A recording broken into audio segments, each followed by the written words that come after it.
गौतम और आप देख रहे हैं न्यूज़ प्लस टीवी चैनल। आज हम पहुंचे हुए हैं कुलुत ज्ञानपीठ स्कूल में माहौल में। तो हमारे साथ डॉक्टर पारस शर्मा जी जुड़े हुए हैं, स्कूल के प्रधानाचार्य के पद पर हैं। तो सर, सबसे पहले तो आपको बहुत बहुत बधाइयां देना चाहेंगे। आपके स्कूल के बारे में सुनकर आज हर कोई चकित है। तो सर, सबसे पहले आपसे ये जानना चाहेंगे कि आप ने इस स्कूल की शुरुआत कैसे की थी और किस उद्देश्य से की थी और कब की थी?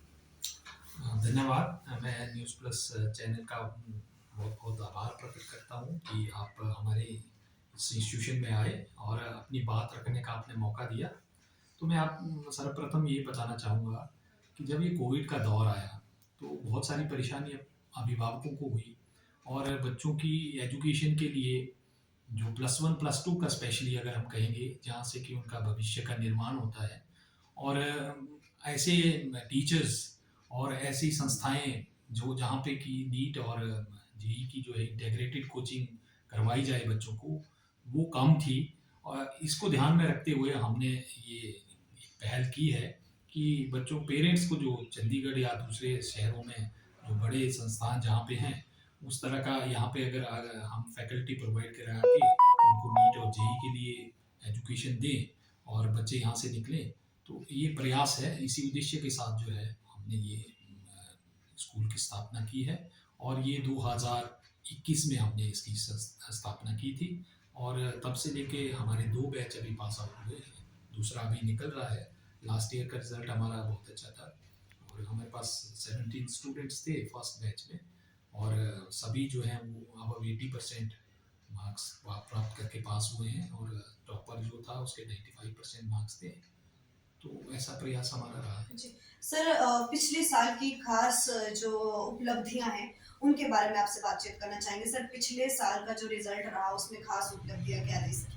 लास्ट ईयर का तो हमारा जैसे मैंने कहा कि हमारे पास 17 स्टूडेंट्स दूसरे इंस्टीट्यूट से प्लस वन पास आउट करके आए थे और प्लस टू में हमारे पास उन्होंने प्रवेश लिया था। तो सभी बच्चे जो हैं वो अच्छे मार्क्स में पास हुए थे। 90 से अब हमारे पास 5 बच्चे थे और 80 से 90% के बीच में बाकी जितने बच्चे थे वो सभी इतने परसेंटेज में उत्तीर्ण हुए हैं।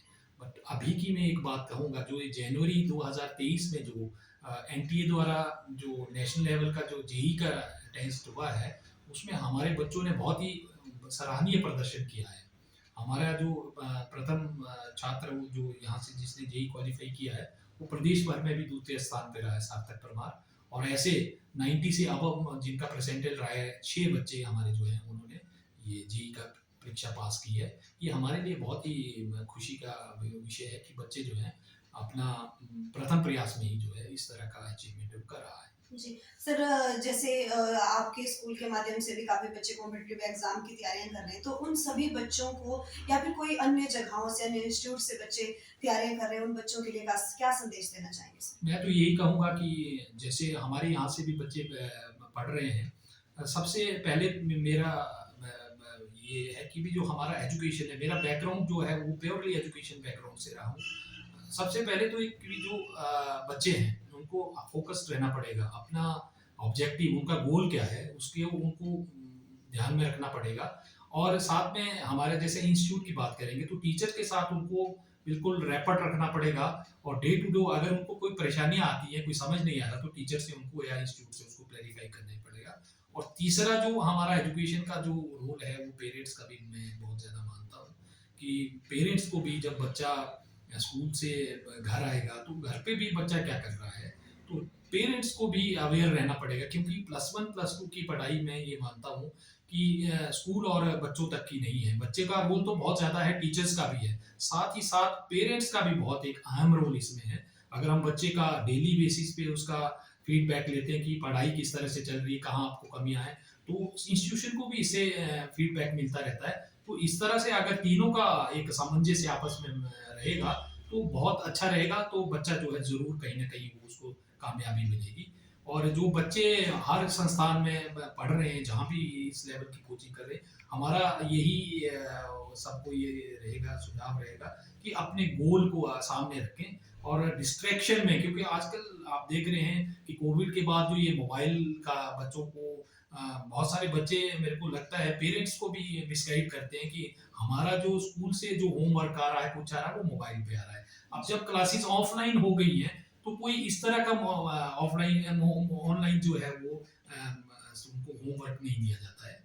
जैसे मैं अपने संस्थान की बात करूं, अब मैं उनको असाइनमेंट्स जो हैं वो स्कूल से ही दी जाती हैं और डेली बेसिस में उनको उसको किया जाता है। तो मोबाइल की मुझे लगता है कि आवश्यकता नहीं है। अगर पेरेंट्स अगर इस चीज़ को समझेंगे, चेक करेंगे कि मोबाइल बच्चे के पास कितना ज़रूरी है, कहाँ-कहाँ उसकी ज़रूरत है, अगर इस पे ध्यान रखेंगे, तो अगर ठीक ढंग से उसका प्रयोग करेंगे बच्चे, तो उनको उसका फ़ायदा होगा। अदरवाइज़ तो ये उनके लिए बहुत ही परेशानी का समय है। जी, बहुत-बहुत धन्यवाद सर। जैसा इन्होंने भी बताया कि बच्चों को मोबाइल से ज़्यादा दूर रखने की कोशिश करें और साथ में अध्यापकों के साथ-साथ परिजनों का भी काफ़ी रोल होता है अपने बच्चों के भविष्य को सुधारने के लिए, उनकी पढ़ाई में उनकी मदद करने के लिए।